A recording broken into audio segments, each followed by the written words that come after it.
Iar e de urcat? Da. E de urcat, e bun.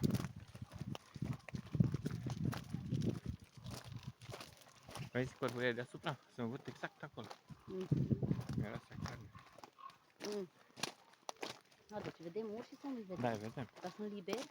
Da. Nu le face nimic? Nu. Nu-i mănâncă?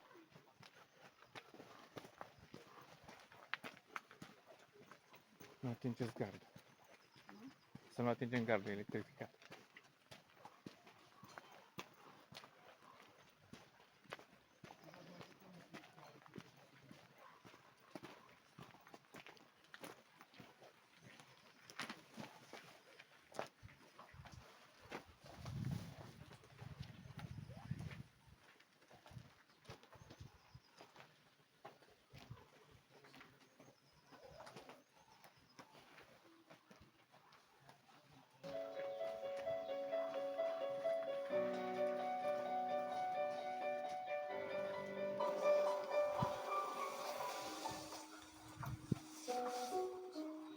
Mediul lor este asemănător.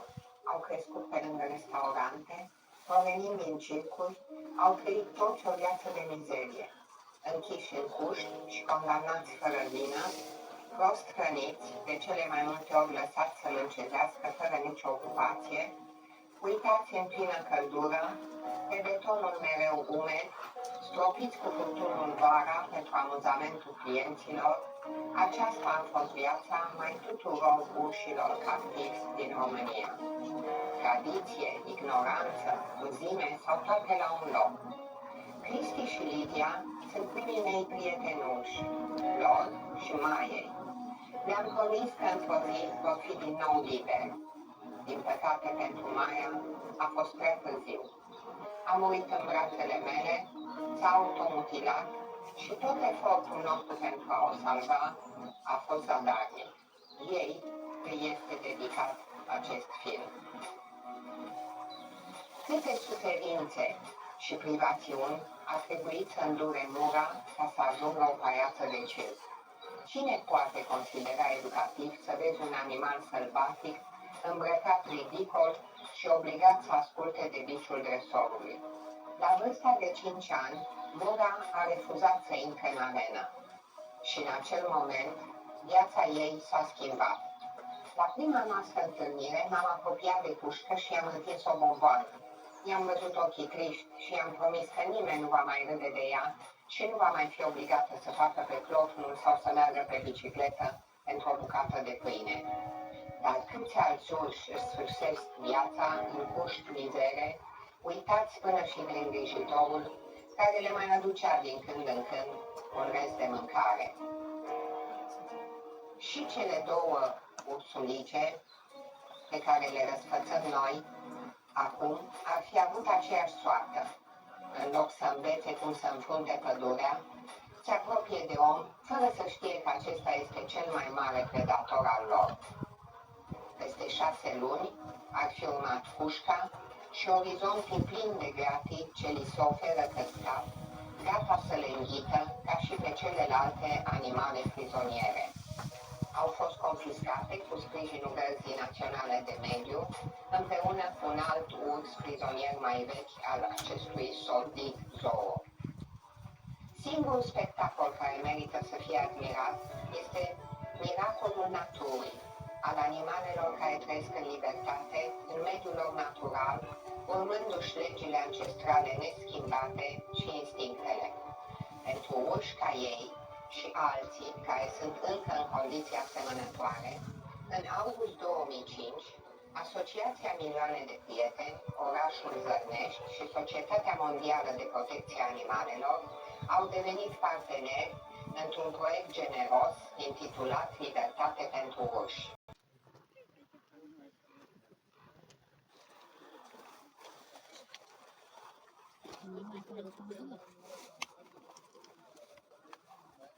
Dați mai mare. 128. Uite mai mare.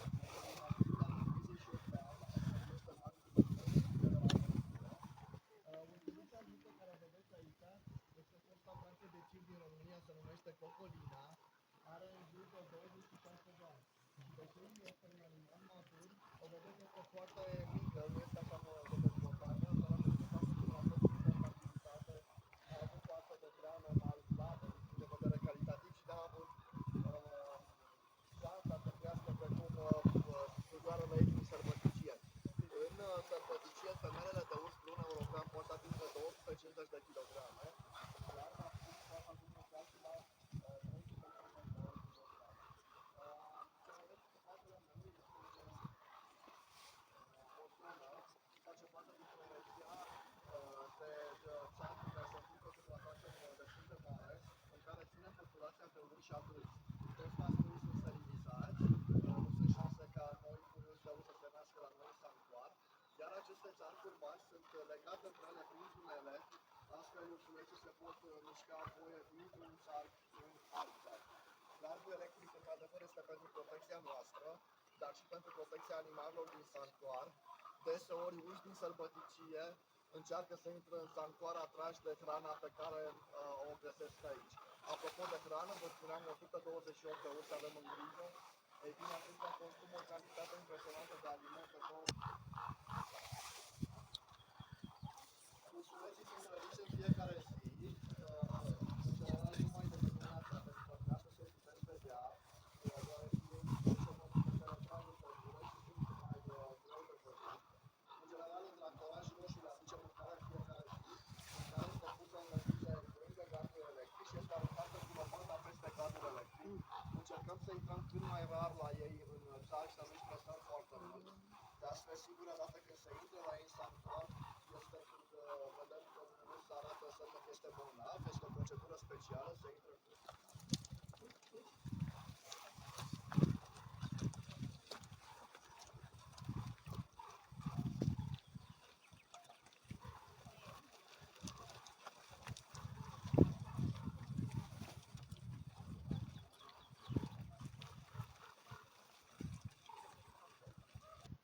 în anumite zile este suficient pentru noi, în alte zile trebuie să cumpărăm mâncare din fondurile noastre. Continuăm, vă rog, vreau să vă arăt pușcația, dacă doriți puteți informa.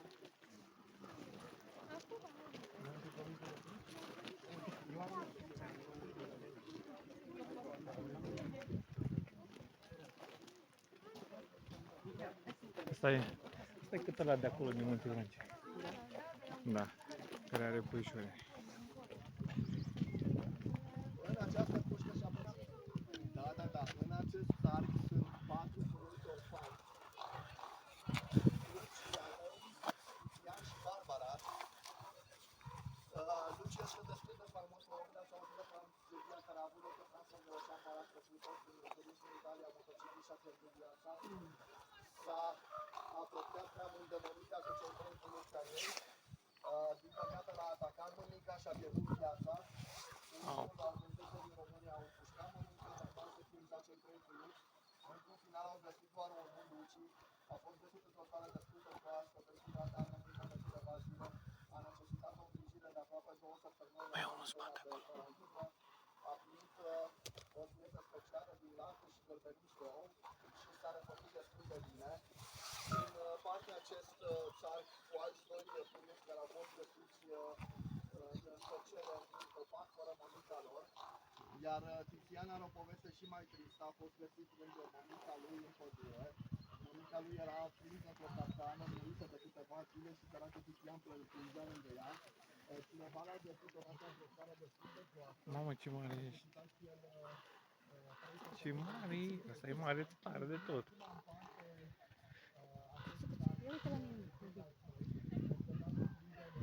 Ce mare e! Doamne, ce mare!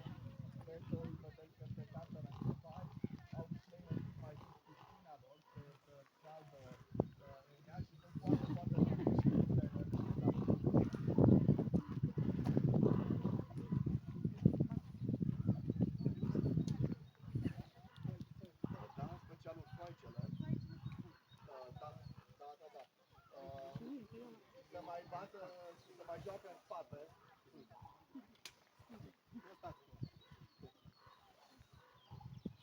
În general, o ustroaică are 1-2 puiuți la o distanță de 2-3 ani de zile. În cazuri mai rare, 3 sau 4 puiuți atunci când nu este stresată și când are acces ușor la mâncare.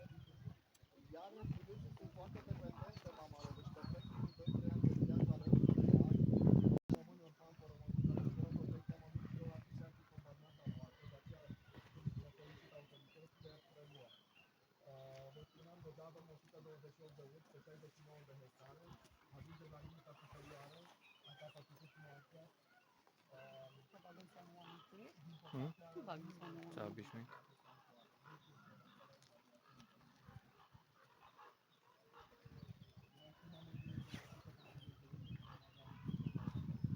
Dacă este ceva acolo.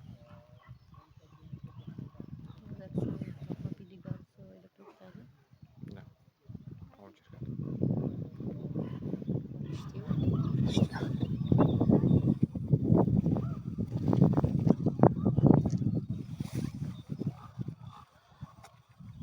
Să sperăm că mai aproape de atât nu o să ajungem niciodată de un urs.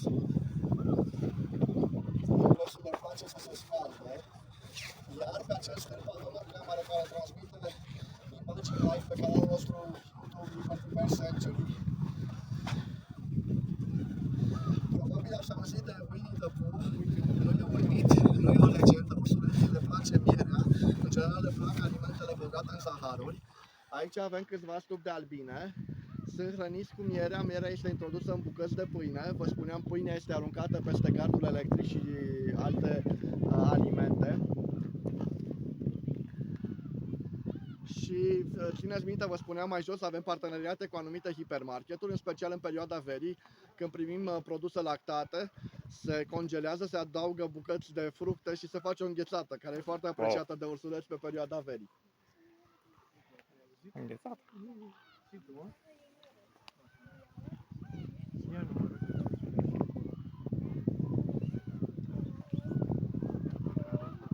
Tot timpul se întoarce înapoi la bârlog. De aceea și țarcurile de la noi sunt legate prin acele tunele, iar atunci când primesc de mâncare sunt hrăniți în locuri diferite, ca astfel ei să se deplaseze dintr-un loc de hrănire în alt loc de hrănire, da. Sunt numai urși bruni europeni. Și ca diferență între ei și ursul grizzly din America de Nord este faptul că ursul grizzly mănâncă mai multe proteine animale, în special somon, și atunci ei cresc chiar și la 400 de kilograme. Ursul brun european are în dieta sa, dar în jur de 20% proteine animală, carne. Deci, ăștia de aici au 300 și... Bai, acum stă la soare? Da.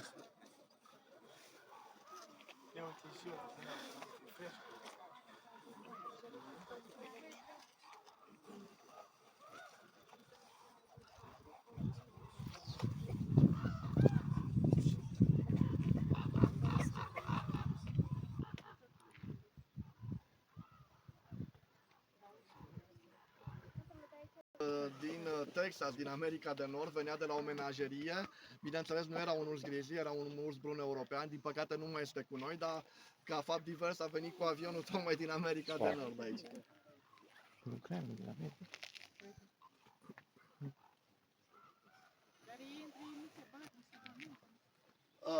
Vă spuneam, datorită faptului că masculii sunt sterilizați, nu mai sunt conflicte atât de intense între ei, dar trebuie să vă spun că exemplarele mari și impun dominanța asupra celor mai mici, tot timpul mănâncă primii, unii mai mici se feresc de ei,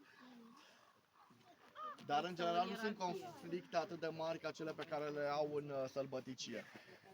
Deci 370 de kilograme, mascul destul de mare. Lăsăm pe rișă să dăm invazie. Acela, dacă nu mă înșel, era BM, în jur de 340 de kilograme, unul dintre cei mai mari masculi de la noi.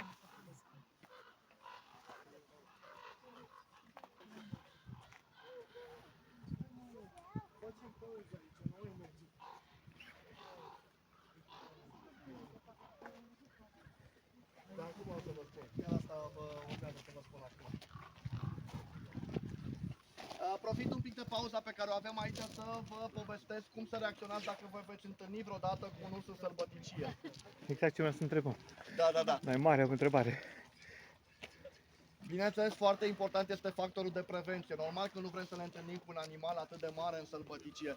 De aceea, recomandarea mea, dacă mergeți într-un grup, într-o drumeție și sunteți mai multe persoane, să faceți între dumneavoastră cât mai multă gălăgie. Ursul din sălbăticie are o frică instinctuală față de om, dacă vă aude, nu vrea să se întâlnească cu dumneavoastră. Dar să zicem că faceți mult zgomot și tot vă întâlniți cu un urs. Cum să reacționăm atunci? Important, ne oprim, Ne uităm la urs, fără să ne uităm direct în ochii lui, mâinile cât mai sus așa și ne îndepărtăm fără să urlăm la el, să-l provocăm, da? Bun. De ce să punem mâinile cât mai așa sus? Trebuie să știți că simțul văzului unui urs este mai slab dezvoltat decât simțul nostru al văzului. Punând mâinile așa sus, el ne poate percepe ca un animal mai mare și poate fi intimidat să nu ne atace. Bun. Foarte important, deoarece are simțul văzului mai slab dezvoltat decât al nostru, este important să nu fugiți, vă poate confunda drept prada lui. Și deși vedeți că este un animal destul de mare, să știți că pe distanțe scurte poate să atingă 50 de km la oră. Nu avem șansă să fugim de un urs. De asemenea, nu încercați să vă refugiați în copaci. Vă spuneam, urșii sunt foarte buni căsărători în copaci și pot să ajungă la dumneavoastră foarte repede. Iar ca recomandare, niciodată să nu faceți pe mort cu un urs. Veți fi la mila unui animal sălbatic, animalul ăla poate să fie foarte, foarte foame, deci nu trebuie să vă asumați acel risc. Trebuie să știți că ursului nu-i place carnea noastră la gust, este foarte sărată la gust. Vă spuneam că îi place gustul dulce al alimentelor. În sălbăticie, dacă vânează un animal și nu este foame, preferă să îngroape carcasa animalului, se întoarce peste o lună, două. Acela intră în stare de descompunere și este mult mai dulce la gust. Bun, haideți să zicem că ne retragem așa, ne uităm la el și el tot vine către noi. Ce să facem atunci? Ca să câștigăm timp, dacă aveți mâncare la dumneavoastră în rucsac, lăsați mâncarea în urma dumneavoastră, veți câștiga timp, ursul va mirosi ce ați lăsat în urmă, eventual va mânca. Dar să zicem că nu aveți mâncare la dumneavoastră în rucsac, recomandarea mea să lăsați în urma dumneavoastră o parte din îmbrăcăminte, o eșarfă, o șapcă. Tot așa veți câștiga timp, ursul va mirosi ce ați lăsat în urmă și de-abia după aceea va continua urmărirea. Deși are simțul văzului mai slab dezvoltat decât al nostru, simțul mirosului este mult mai dezvoltat. Să vă faceți o idee, poate adulmeca prezența unei femele sau unei surse de hrană, depinde și cum bate vântul, aflată chiar și la 20 de kilometri distanță. De aceea recomandarea mea, o să vă rog numai un pic să facem loc la tractoraj. Da, tractorașul de hrană. Observați urși coboară de sus, pentru că știu zgomotul tractorașului. Tractorașul se va opri acolo și le va da hrană, iar ei urmăresc tractorașul. Au fost hrăniți chiar sus și acum coboară de sus, pentru că știu că vor urma să primească hrana acolo jos.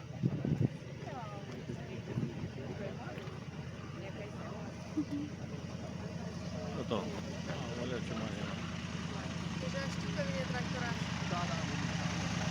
Cheamă la masă.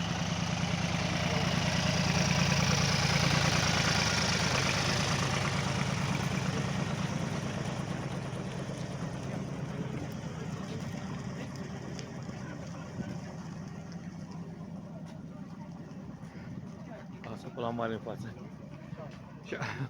Și acum coboară. Și acum coboară la masă toți. Te gândim pâși-pâși, numai pâși-pâși. Mă scuzați. Da, da, da. Mulțumesc mult. Ăla e mai alb. Când ablana mai deschisă sunt mai bătrâni. Uite, uite.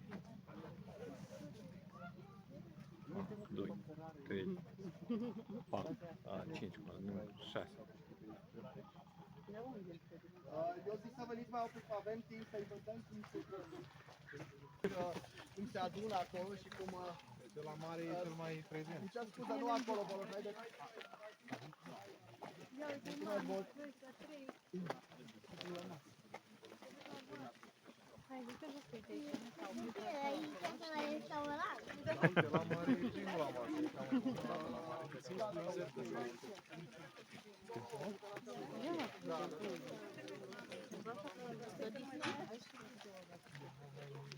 Observați și ceilalți coboară. Aia înseamnă că sunt conflicte între ei când măr ia unul la celălalt. Da, exact.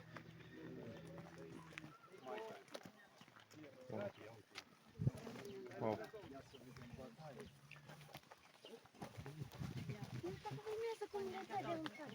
Vai, ce mari sunt.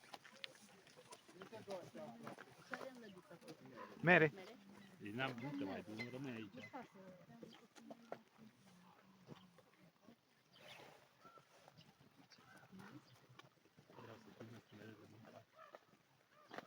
like the sweet taste of the fruit.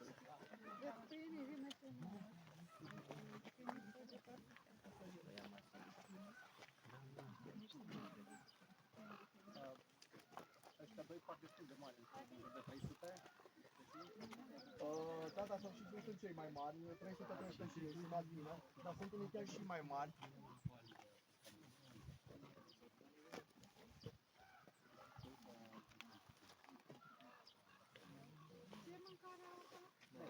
Mere. În general mere, dar să știți că primești și pâine, bucățele de carne.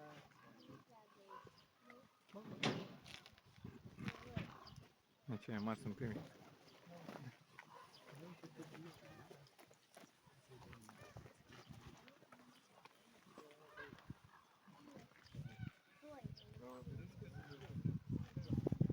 Sunt ok, sunt din sanctuar, nu vă fac nimic. Uitați-vă la urci. Dar Nu-i urs, nu? sunt adoptați, în general au fost folosiți de ciobani și i-am luat în grijă noastră. Avem în jur de 20 de, dar sunt foarte buni și n-au nicio treabă. Educatorii de Nu, că nu sunt agresivi, nu, dar asta nu.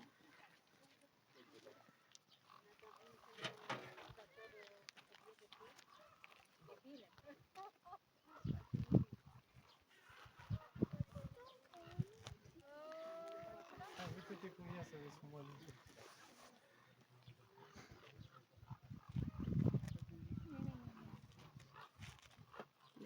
cu lopata, de Mhm.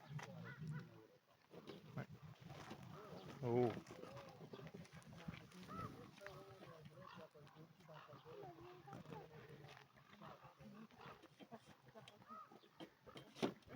Nu, nu-i foame. Nu-i altceva în afară de mere, mai?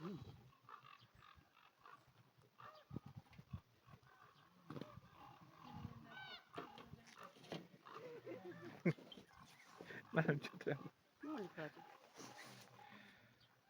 Observați, nu mai face băiți acolo, este vede foarte.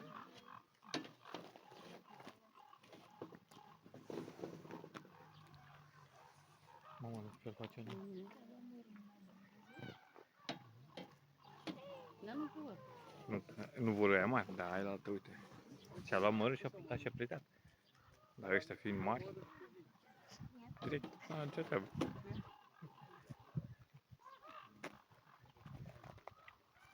Aia întâi la mănâncă și ea.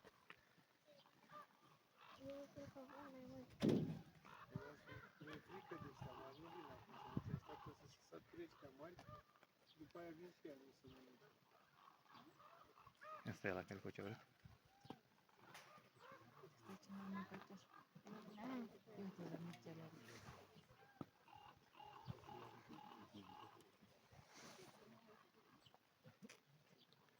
Ia nu mănânc.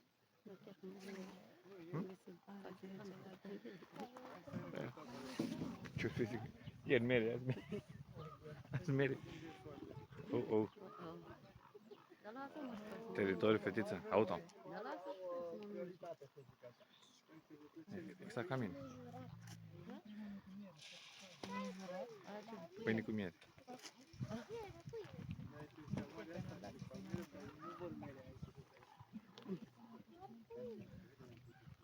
Ce înseamnă? Natura. Oh.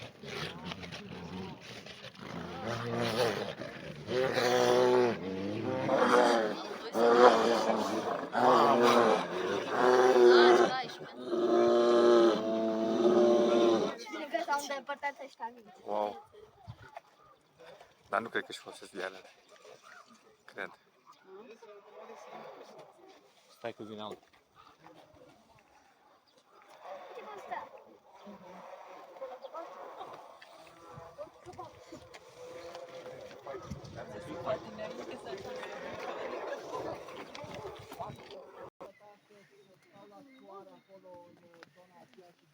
asta?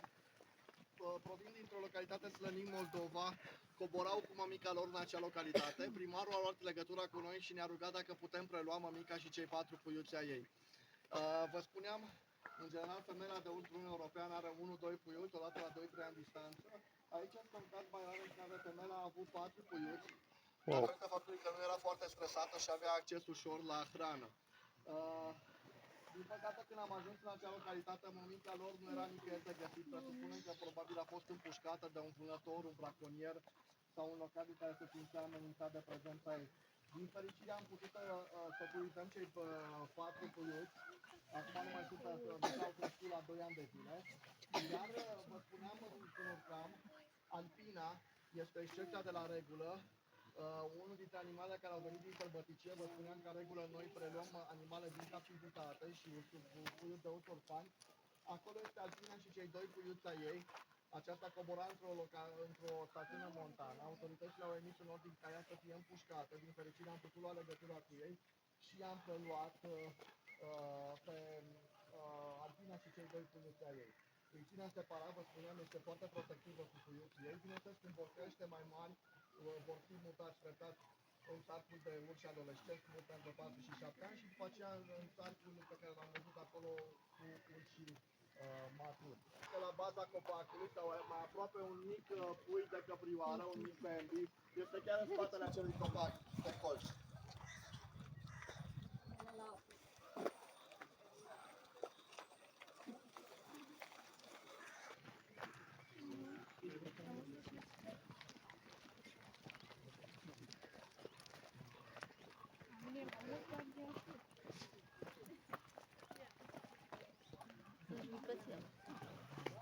Să nu prea cățel ăsta.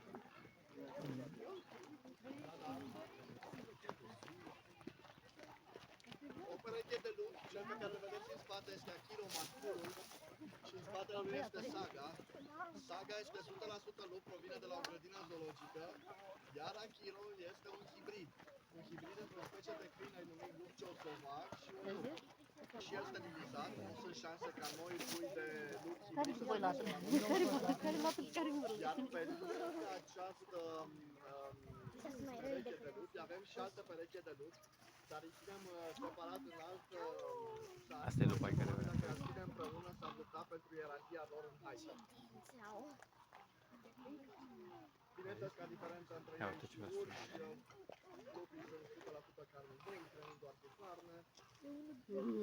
Iar ca fapt divers, o diferență între puiuții de lup și puiuții de urs, vă spuneam, puiuții de urs sunt foarte dependenți de mămica lor, stau împreună 2-3 ani de zile.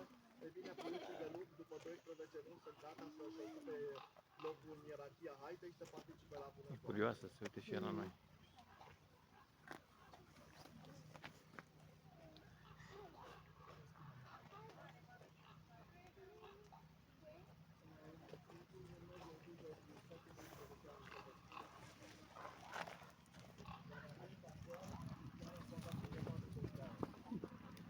Cuțu.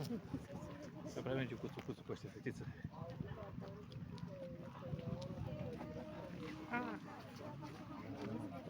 Râs și cuțu.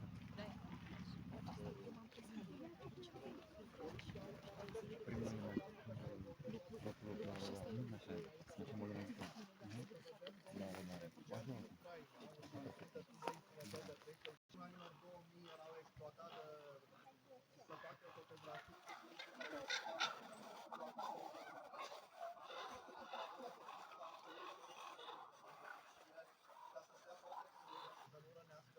Care făcea poze, i-au fost tăiate o parte din gherluțe și de asemenea a fost orbit în mod intenționat, introducându-se 2 puișoare în ochi. Un urs, bineînțeles că ursulețul nu vi-l dăm cu dumneavoastră acasă, dar dacă doriți să-l adoptați, veți primi un certificat de adopție și o poză înrămată cu ursulețul pe care doriți să-l adoptați. Puteți deveni mămică de urs sau tătic de urs. Colegele mele de la magazinul de suveniruri vă pot ajuta cu procesul de adopție, este un catalog de adopție, contra 300 de lei puteți adopta un urs timp de un an de zile, dar numai dacă doriți. Da? Vă mulțumesc încă o dată pentru vizită. Mulțumim.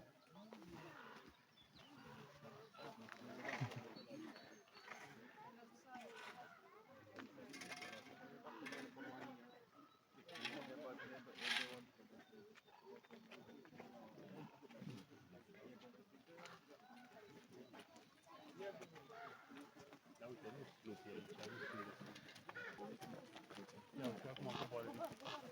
Unde? Un copac acolo.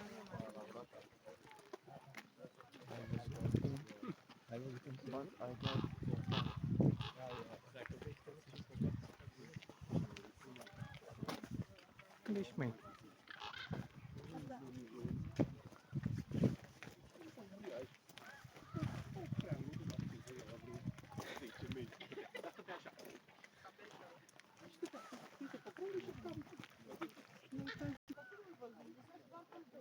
Zici că ce să te uiți în pământ, uite cum stă. Hai, uite și tu cum stă.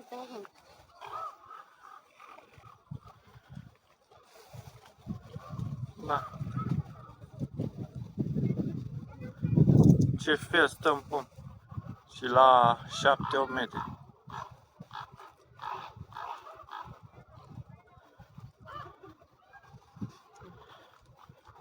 N-ai cum așa ceva.